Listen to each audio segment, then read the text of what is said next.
Hola amigos, muy buenas noches. Nos encontramos en el último programa de Abogado Responde de este año 2013.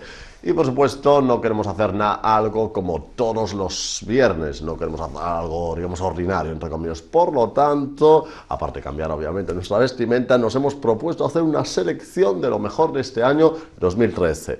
Que no se nos ofenda ningún abogado, ninguno de nuestros profesores que han pasado por aquí, ninguno de nuestros letrados, de los muchos profesionales del derecho y de la administración, pero bueno, hemos decidido hacer esta especie de selección en la que de alguna forma se recoge solo algunos de los mejores momentos de este año 2013.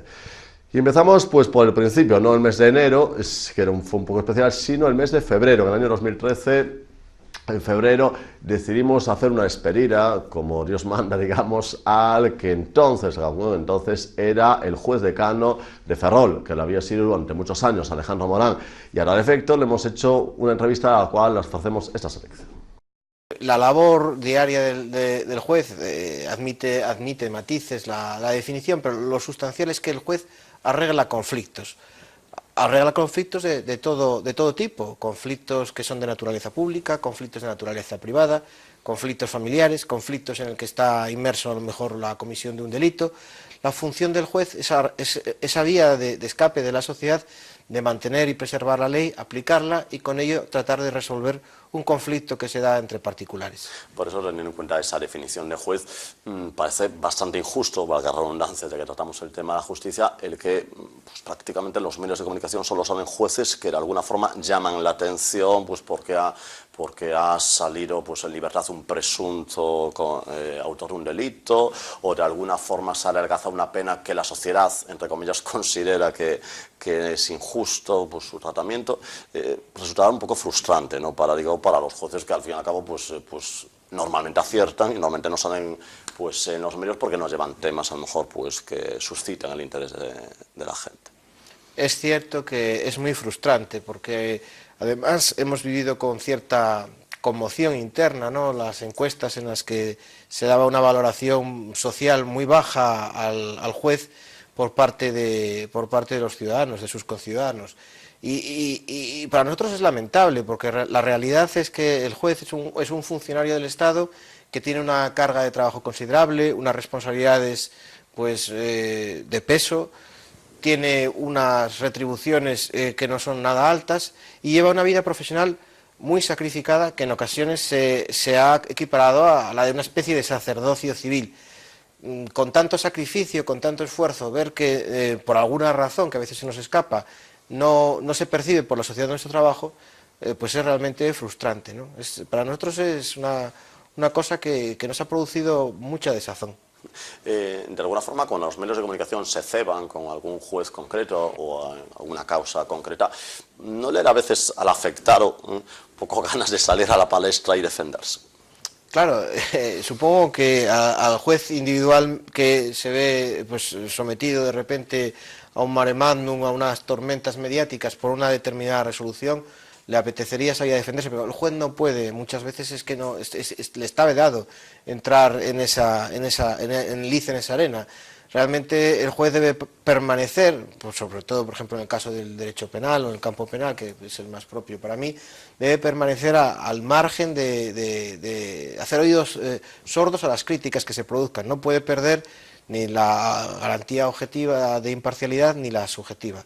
Tienes que permanecer pues impertérrito, haciendo un poco el Don Tancredo como en una plaza de toros. Muy bien. Bueno, en algún caso ha ocurrido que el consejo, el Consejo Judicial, sí salió un poquito en defensa de algún juez concreto.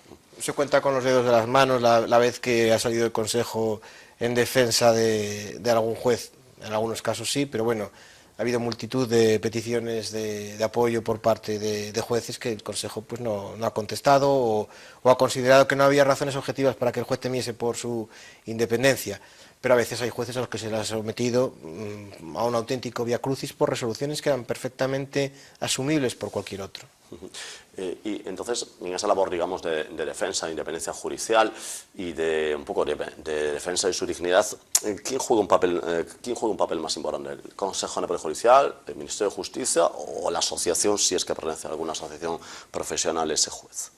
realmente en representación y defensa del juez, el Ministerio de Justicia no juega papel ninguno prácticamente, porque no permanecemos en otro ámbito distinto dentro de la Administración de Justicia.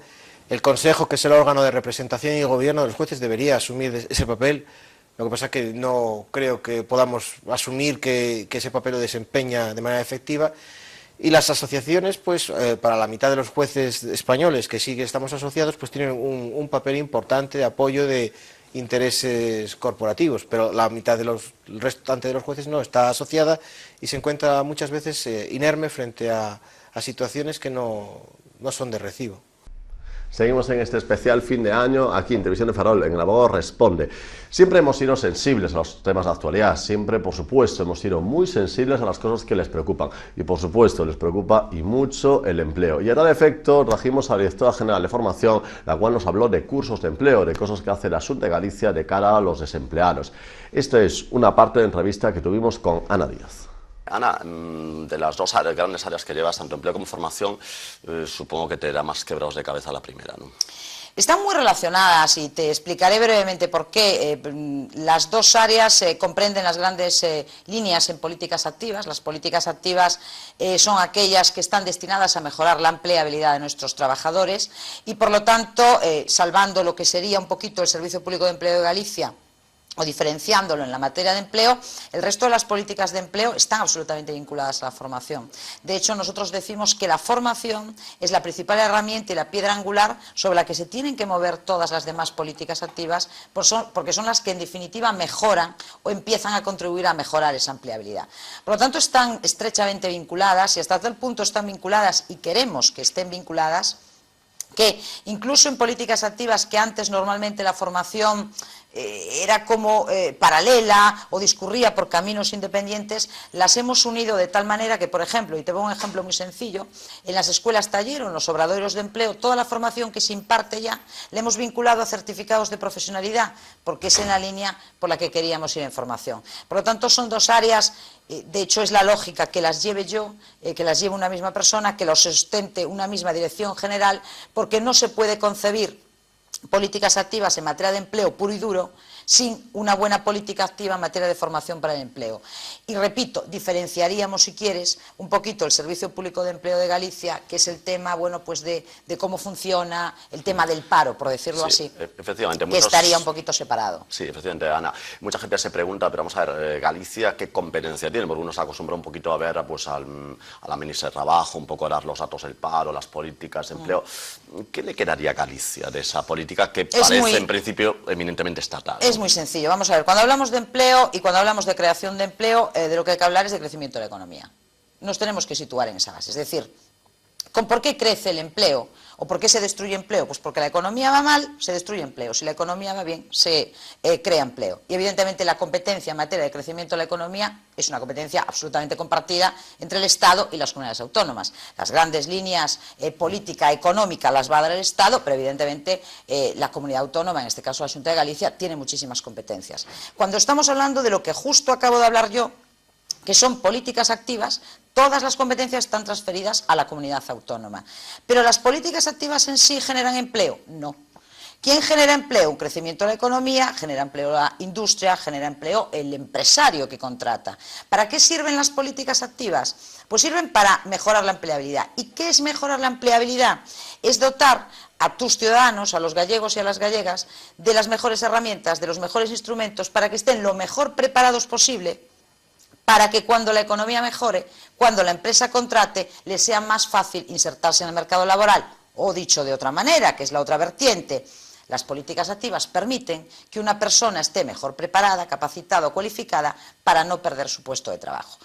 Este debate que se produce en concreto, yo creo que fue a mitad de la legislatura anterior, donde se dijo en una intervención del presidente Núñez Feijóo, yo no tengo competencias en materia de empleo en general, fue distorsionada en el sentido de que a lo que se estaba refiriendo no era que no tuviera competencia en materia de políticas activas, sino que la competencia económica, es decir, el hecho de que quien sube, por ejemplo, un impuesto, la macroeconomía, de si el IVA sube, si no sube, de si la reforma laboral, esas sí son las grandes competencias estatales, independientemente que la Xunta de Galicia, y así lo está haciendo, introduce medidas para incentivar nuestra economía. Nos estamos refiriendo en otro campo que son las políticas activas, que es lo que hablábamos antes, la formación, la cooperación, la orientación, los programas integrados. Eso sí son competencias exclusivas. Y aquí sí me gustaría hacer un matiz. Nos gustaría que aún fueran más competencialmente nuestras, en el sentido de que Madrid lo que no nos permite es diseñarlas de una manera absolutamente libre, atendiendo nuestro territorio, sino que todavía, por desgracia, el gobierno central, el anterior, y este también, nos marca unas pautas de las que a veces nos es difícil salir, o hay que salir utilizando ciertos subterfugios, y que nosotros desde Galicia hemos reivindicado siempre que las políticas activas deberían diseñarse aquí, porque son como un traje a medida, y no tiene nada que ver un gallego con un andaluz. Este fragmento que le vamos a ofrecer se emitió el 14 de junio. Pasamos ya al segundo semestre del año 2013, en pleno mes de agosto, cuando todo el mundo, pues supongo que decía, bueno, estos han ido de vacaciones. No, no nos fuimos de vacaciones, aquí estamos, al pie del cañón. Y el 23 de agosto trajimos a unos grandes periodistas que hay en Galicia, de hecho hace unos años fue pues, nombrado el periodista del año, y bueno, es una persona que además le tiene un gran cariño a la ciudad de Ferrol. No es de Ferrol directamente como la anterior invitada, pero bueno, que sí ha tenido siempre grandes vínculos con esta ciudad. Se trata de Carlos Luis Rodríguez, de lo cual ofrecemos pues una parte también de esa, creo que buena entrevista que pudimos hacer con este gran periodista. En Internet en general, y es que a veces las noticias aparecen completamente fragmentadas, otras veces la fuente es muy dudosa, con lo cual es un auténtico peligro, sobre todo en gente joven, que se tragan y creen absolutamente todo lo que aparece en Internet. Con lo cual, claro, al no haber contrastes, peligrosísimo, porque todas estas personas están forjando una opinión que obviamente tiene mucha repercusión en los acontecimientos diarios, con lo cual quizá más que nunca se necesitan de alguna forma referentes, gente con cierta autoridad que de alguna forma haga ver pues un criterio, ¿no? Porque a veces... Claro, es que por ejemplo, pues no sé, en España pues somos el país, pues por poner uno de los quizás mitos, ¿no?, que circulan por Internet, es que en España es donde hay el salario mínimo más bajo, es donde se vive peor, tal. Y claro, a lo mejor a veces eso se saca de contexto y parece que bueno, que somos el país más miserable de Europa, y a lo mejor uno si se adentra en las estadísticas, en el contexto, no es tanto, ¿no? No es tanto. Hombre, la verdad sigue existiendo, es decir, ante determinada situación la verdad no ha desaparecido. Lo que pasa es que la verdad se ha diluido porque hay muchos canales por los que informarse, ¿no? Y después yo creo que también hay algo que nos ha influido a todos en nuestro subconsciente, ¿no? Que una de las ciencias que considerábamos exactas ha dejado de ser, lo que es la economía, ¿no? Es decir, la crisis no solo ha acabado, desgraciadamente, con muchos empleos, con mucha seguridad en el trabajo, con empresas y tal, sino también con el prestigio de los economistas, digámoslo claro. Es decir, yo tengo muchos amigos economistas, pero su capacidad de predicción ha quedado mucho en entredicho, ¿no? Es decir, de aquella economía que creíamos que era algo exacto, algo fiable y tal, pues oye, yo recuerdo un libro que le aconsejo a todos nuestros amigos televidentes, un libro que se titula La economía no existe, no recuerdo ahora el autor, pero es un libro muy curioso porque dice que la economía ha pasado a ser algo así como la astrología, ¿no? Es decir, pues algo que es más de suposiciones y de acertijos y tal, pero ¿a dónde quería llegar? Que la gente sigue necesitando criterios de verdad. Y yo creo que aunque la verdad sea muy matizable, hay que darle un criterio de verdad. Es decir, y el problema que tenemos en la red es eso. ¿Cuál es la verdad en la red? ¿Cuál es la verdad en las redes sociales? ¿El que hace más ruido? ¿Cuál es el criterio? Ese es el gran desafío que tenemos. Sí, porque Carlos Ríos, sinceramente y sin querer obviamente desprestigiar a nadie, pero en algunas webs de Internet escribe cualquiera. Claro, es que ese es el problema, y en las redes escribe cualquiera. Ya, pero incluso en los que aparentemente son medios de comunicación digitales, se ve cada cosa que, en fin, llama un poco la atención por ser finos. Claro, es que cuando antes íbamos al kiosco no virtual sino real, pues teníamos pues, las revistas del corazón, las revistas de humor y después la prensa seria. Y oye, cuando queríamos distraernos, pues íbamos a las revistas del corazón, de ocio y tal. Cuando queríamos información seria, íbamos a los periódicos de referencia, ¿no? Eso en la red no existe. Eso en la red no existe, porque no existe ningún mecanismo regulador que nos diga usted puede fiarse de esta web y no fiarse de esta, ¿no? Ese es el gran problema, y yo no veo cómo superarlo, ¿eh? No veo cómo superarlo. Hombre, en teoría con el buen criterio de los Sí. que hacen en Internet, pero bueno, eso ya se presupone, pero Sí. a veces no es tan real. Yo incluso recuerdo alguna regañina, incluso entre periodistas. Yo recuerdo, por ejemplo, como Francisco Umbral había llamado la atención desde su columna Alfonso Usía, trabajando en el mismo periódico, por cierto, porque Usía había pues escrito una serie de noticias sobre noticias rosa o algo frívolas en una página de opinión, y dijo, pero esto es imperdonable, y estaba enfurecido en su columna Francisco Umbral porque decía que le estaban amargando el desayuno con un par de columnas que había hecho. Sí, porque claro, es que Umbral no escribía con pretensiones de gran analista, él admitía que su visión era subjetiva, y sin embargo, a pesar de ser subjetiva, hombre, yo creo que las páginas de Umbral pues quedarán como una referencia para alguien que quiera conocer la historia de los últimos años en España. O sea, así como acudimos a los episodios nacionales de Galdós, pues hay que ir a las columnas de Umbral necesariamente, ¿no? Sí, quizá en la democracia a lo mejor... O César Ruano, que a ti también te gusta, ¿no? Que me encanta, sí.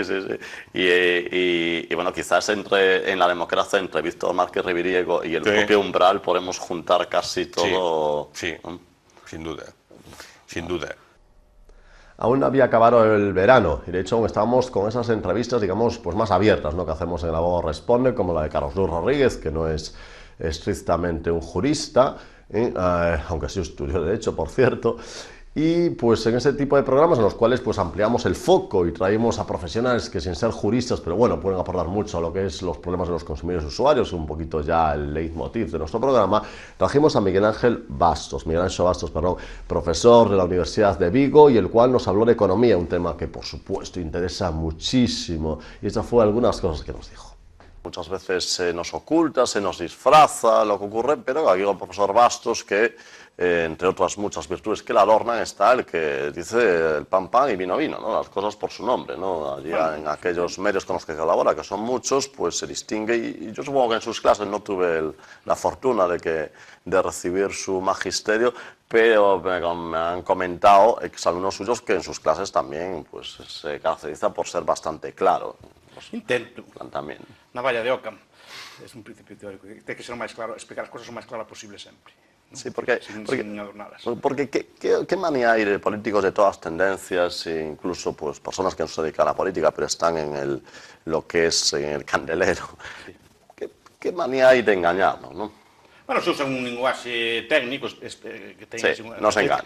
Básicamente para non dicir nada, e despois porque a xente respeta máis o que non entende. É unha curiosa característica que teñen os seres humanos, que respetan, por exemplo, un libro, cuanto menos entende, máis o respeta, e se o libro non entende, dice, hasta eu podía terlo. E é verdade, é ao revés, o máis difícil é facer que unha cousa sea clara, o máis fácil é facer que unha cousa sea oscura, pero a xente respeta máis, entón a xente tende a facer eso, sí. Claro, pero isto é moi del sur de Europa. No, de todo o mundo, sí. Todo o mundo. Alvin Gutner ten un ensaio sobre a sociología de escribir mal.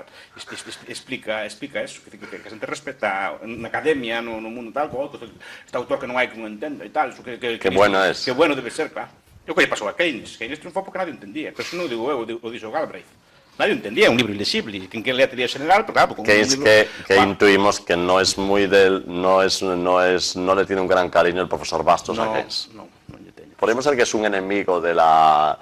O sea, que de alguna forma es causa de muchas crisis económicas. É a causa de moitas crisis e de salidas erróneas da misma e de prolongar as crisis. E creo que fixo un daño enorme. Una pequeña pinceladita de lo que pensaba que ya sabemos que es un pouco pretencioso intentar resumir básicamente era un enemigo do aforro. El non lle gustaba ter o... Bueno, ten moitas cousas, é unha economía moi... O sea, son moitos temas, non? Pero a mí, como me gusta a mí categorizarlo como un enemigo do aforro, e creo que o aforro é a base de todo.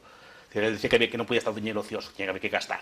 Que a economía non podía estar así sin gastar, o diñeiro ten que estarse consumindo, gastando, etc., estimulando a demanda, cosas por el estilo. Cuando a base o aforro, porque eso non é tan fácil de ver. Entonces en España, vamos, lo hemos respetado siempre. Sí. Desde que murió no hay precedentes de que se le haya dejado respetar. No, por eso. Antes os gobernos tiñan o que chamaba don José Echegaray, que foi ministro de Facenda e Premio Nobel de Literatura, de santo temor al déficit.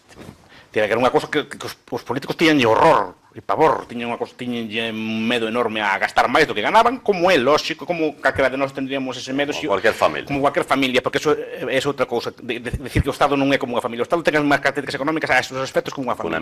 Ou cunha empresa.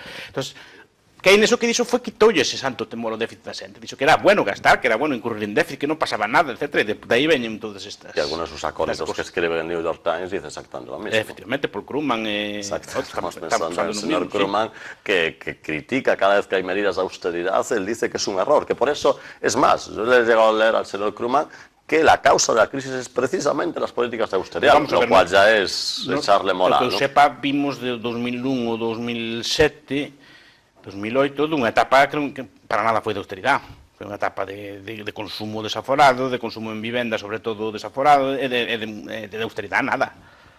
O sea, se a austeridade non tuxera a crisis, nunca chegaría a crisis a España, porque era un gasto sin límite, o que nos acordamos cando nos lembramos ahora del, non? E o que queren repetir o mismo, sabimos dunha crisis de exceso de gasto e queremos seguir gastando demais para salir dela. Non é así, a crisis só sale con aforro. Gastamos demais, habrá que agachar as orellas, como fixeron os irlandeses, nada raro, agachar as orellas, decir, fillos, somos máis pobres, hai que vivir con menos, a tirar para adiante outra vez. Bien, y por supuesto, ese afán de la preocupación que tenemos, pues porque todos ustedes estén atentos a la actualidad, sepan lo mejor que les puede afectar, nosotros nos hicimos eco pues de una ley, en fin, que se ha aprobado pues hace unos meses, en las cuales se fomentaba muchísimo la conciliación y el arbitraje. Y por supuesto trajimos a una invitada que sabe mucho de ese tema y que nos ayude un poquito a saber cómo podemos conciliar, cómo podemos ir al arbitraje y un poco cómo podemos ahorrarnos, ¿no? el dinero de ir a un juzgado, del abogado, al procurador. Bueno, pues ese tema de la conciliación la trató Carmen Maya. Exactamente, para que se haga una clara idea a nuestros telespectadores, ¿qué es la mediación? Pues mira, la mediación, bien definida, es lo que te decía al principio, es una forma de resolución amistosa de los conflictos. Y ello es así porque es voluntaria. Tienen que estar de acuerdo los dos. Las dos partes deciden ir a mediación. Entonces, la voluntariedad siempre va a ser el principio que rige el proceso. En cualquier momento pueden abandonarla. O sea, la inician, pero si después no están de acuerdo... no hay compromiso de llegar al final. No hay compromiso. Bueno, eso también un incentivo, porque tampoco pierdes nada por intentarlo. Nada, unas sesiones, a medida que se van desarrollando ya se ve si eso va a corto plazo, a largo plazo, puedo hablarte de 7 sesiones, como mucho 8, en un tema complicado. Pero en cualquier momento, cualquiera de las partes puede abandonar el tema. Bueno, vamos a ir a aclarar, Carmen, lo que es eso de las sesiones. Bueno, la gente igual sesiones le suena como que es un abogado, que es un médico o incluso un psicólogo. ¿Qué es exactamente la sesión? Mira, la sesión consiste, pues, vamos a ver, la primera sesión suelen ser de 45 minutos. Con abogado, entiendo. No, sin abogado. Está el mediador. La verdad es que pueden acudir abogados también, para asesorarse. Yo entiendo que para firmar ese acuerdo, si no están seguros, deben acudir a un abogado, incluso para redactar el acuerdo que han llegado las dos partes. Pero las sesiones, pues mira, la primera es para informarles, es una sesión informativa simplemente para decirles en qué consiste la mediación. Les informas principalmente que es voluntario, que no van a tener ningún compromiso para abandonarla porque es muy importante y que en cualquier momento que ellos se sientan incómodos se pueden parar, se continúan otra. Y que van a firmar un contrato de confidencialidad. Ello quiere decir que todo lo que se habla en las sesiones jamás va a poder ser utilizado en la vía judicial, si no se desarrolla si no se resuelve el problema. Y a partir de ahí, las dos partes ya deciden si, en base a lo que tú les has informado, si quieren empezar o no. Y luego, bueno, pues la primera sesión, lógicamente, es para que te cuenten los problemas. La función del mediador, básicamente, va a ser canalizar el diálogo entre ellos, canalizar la comunicación, porque normalmente, bueno, pues vienen muy enfrentados entre sí. Ya. Entonces, si llegan hasta ahí, algún enfrentamiento tiene que haber, claro. Lógicamente. Entonces, en muchas ocasiones no son capaces ni de escucharse. Ya, incluso a lo mejor ni se habla. En muchas ocasiones. Con lo cual, el mediador es el que va a canalizar ese diálogo, esa comunicación entre ellos, que no haya enfrentamientos, nunca faltas de respeto, que los dos se sientan escuchados, que los dos tengan la misma oportunidad de hablar, que los dos tengan los mismos tiempos. Y otro principio de la mediación va a ser la neutralidad del mediador. Ello quiere decir... Una figura clave, el mediador, ¿no? Efectivamente, que aunque tú tengas la solución, sobre todo nosotros como abogados, que sabemos a lo mejor cuál sería la mejor solución, que para ser mediador no hace falta ser abogado, puede ser un psicólogo, un economista, incluso para empresas, pues a lo mejor un economista es fantástico. Perdona, Carmen, ya ven, si están escuchándonos alguno de estas profesiones y no ven claro su futuro, pues métanse a la mediación, ¿no? Efectivamente, con que sea licenciado y tiene que hacer los cursos de mediación, requiere una titulación específica de mediador, que se hace, bueno, pues con una serie de cursos y unas determinadas horas. Entonces iba diciendo en lo de neutralidad. La neutralidad del mediador. Que aunque nosotros tengamos la solución y veamos claramente cuál es el que lleva razón, jamás se puede transmitir. Ni siquiera decir qué pasaría en la vía judicial si llegan jueces o nada, ¿no? Nunca. Porque muchas veces se sabe, ¿no? Lo que ocurrirá en la vía judicial, claro, si llegan hasta el final. Si llegan, claro. Pero no puedes decir absolutamente nada. Aunque tú creas que la solución la tienes, deben de llegar ellos a esa solución. Y luego es la imparcialidad. No puedes decantarte por ninguno, aunque veas que uno es malo, malísimo de la muerte y el otro sea más... víctima, por decirlo en esta manera. No puedes decantarte por ninguno de los dos. Lo que tienes que hacer es, bueno, pues eso, que haya ese respeto entre las dos partes y que ellos mismos lleguen a esa solución que sería la mejor. Siempre va a ser la mejor solución porque la buscan ellos. Siempre es más fácil... Hay que implicarlos en el acuerdo final. Ellos se tienen que implicar. Tú no puedes inducirlos. Porque llevarlos un poco de la mano tampoco es posible, ¿no? Tampoco. Es que, vamos a ver, tienes que tener muy claros los principios. No puedo dar ninguna solución, tienen que llegar ellos. La mejor solución, aunque a mí me parezca injusta, para ellos va a ser la mejor solución porque la están dando. Es más fácil que la cumplan, porque cuando la han puesto los dos están dispuestos a cumplirla y no decantarte por ninguno de los dos. Sí. No consientes ninguna falta de respeto entre ellos, con lo cual ya les estás poniendo unas bases. Pues con este programa sobre la conciliación y el arbitraje, emitido el 4 de octubre con la abogada Carmen Maía, pues nos despedimos. Esperemos que la selección haya sido de su agrado, que no se nos ofendan ningunos muchísimos profesionales a los cuales pues les tenemos un gran cariño a todos, por supuesto, si no, no habrían venido, y que sin duda nos honraron con su presencia. Hemos hecho pues esta pequeña selección, un poquito, pues el criterio no solamente haya sido que ha gustado a la audiencia, que haya sido interesante, sino también que fuese un poquito variado, ¿no? Que fuesen pues profesionales de distintas tendencias y un poco que aportaban cosas pues de lo más variopinto. Bien, amigos, no nos queda más que desearle, por supuesto, un magnífico 2014, que podamos contar con su compañía en el año 2014 y, por supuesto, aquí nos tendrán al pie del cañón intentando ofrecerle a los mejores invitados los temas más interesantes, aquí, cómo no, en Televisión de Ferrol. Por supuesto, ya le digo que tengan un muy feliz 2014 y que les vaya en todo muy bien.